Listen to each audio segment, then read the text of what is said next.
E-bikes, same terrain, but much more of it. Here are our 5 essential skills to master on an e-bike.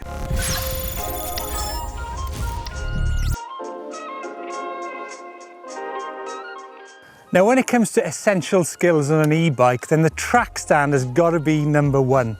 And it's going to come in handy when you're tackling uphill sections where there's slow bits where you're going to stop and gather yourself to move on to the next section.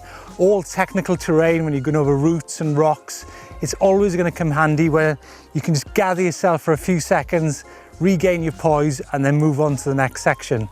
Now, the reason it's so hard on an e-bike is because you've actually got the motor there which nudges those pedals forwards a little bit by bit. Now, the top tips when it comes to track standing on an e-bike is do it in a low power mode so that the motor's not trying to get the bike out of the gate constantly. So secondly, you need to learn how to master the track stand no matter what the situation you're in, whether you're uphill, downhill, on the flat, whatever.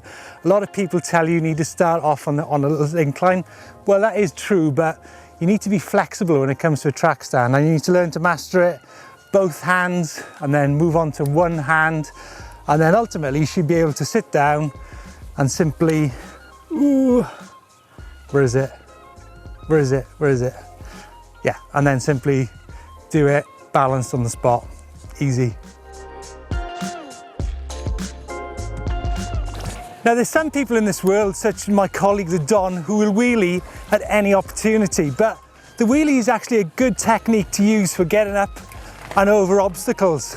Now, wheeling an e-bike can be difficult because of the added weight and that power, but if you get to the balance point, it's actually the same as a non-e-bike. So top tips for an e-bike wheelie are actually to try it in a higher power mode to get the front up, and also don't forget to feather that back brake. Whoa! Now, a key e-bike skill is to be able to generate drive and acceleration really quickly when you're out on the trail in unexpected conditions, because you might come across the situations which you've never tackled before on a conventional bike. So what are the difficulties of doing it? Well, there's a few things you need to take into consideration.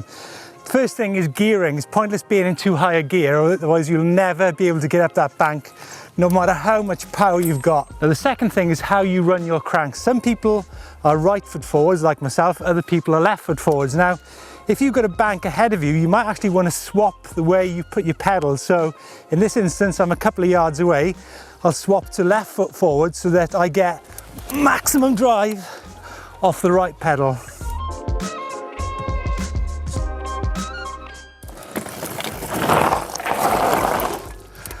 Corners are a really important skill to master on an e-bike, and that actually was a bad example on many fronts. Now, why is it important? Well, corners are important because they simply give you confidence on your e-bike, and there's so many shapes and sizes of corners, you simply have to master them. So what are the difficulties with mastering corners on e-bikes? Well, there's a few things. First up is the weight of your e-bike. It's a lot harder to muscle that bike around the different shaped corners than it would be on a conventional bike.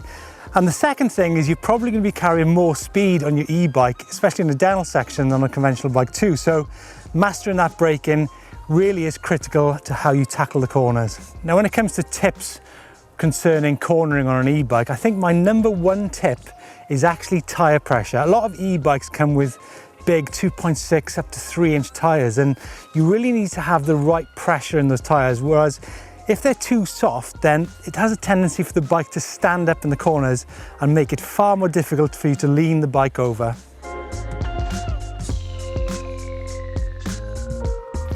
And finally, the good old-fashioned endo. Comes in handy pretty much anywhere. When you're changing direction, when you're getting up the climb, when you're getting to the top of the climb, when things change shape and you need a breather, it's good to be able to move that bike around in an instant. So why is an endo so difficult on an e-bike? Well, simply because you've got the added weight and of course the power. So my tips when it comes to endoing, I try it in a low power mode so that the motor's not interfering with what you're doing, and also focus on getting the right pressure in the front tire, because otherwise it's simply going to buckle and you're not going to get that shape. Those then are our essential e-bike skills. However, if you want to see something in more depth, then the Don has got a great one on how to bunny hop, which you can find down here. And if you want to get into more depth on how to wheelie, again, the Don's got all the wheelie skills dialed just here. Please let us know your thoughts on this video, on any other essential skills you think we should cover. Please give us a thumbs up if you like the video, and don't forget to subscribe if you've not already done so.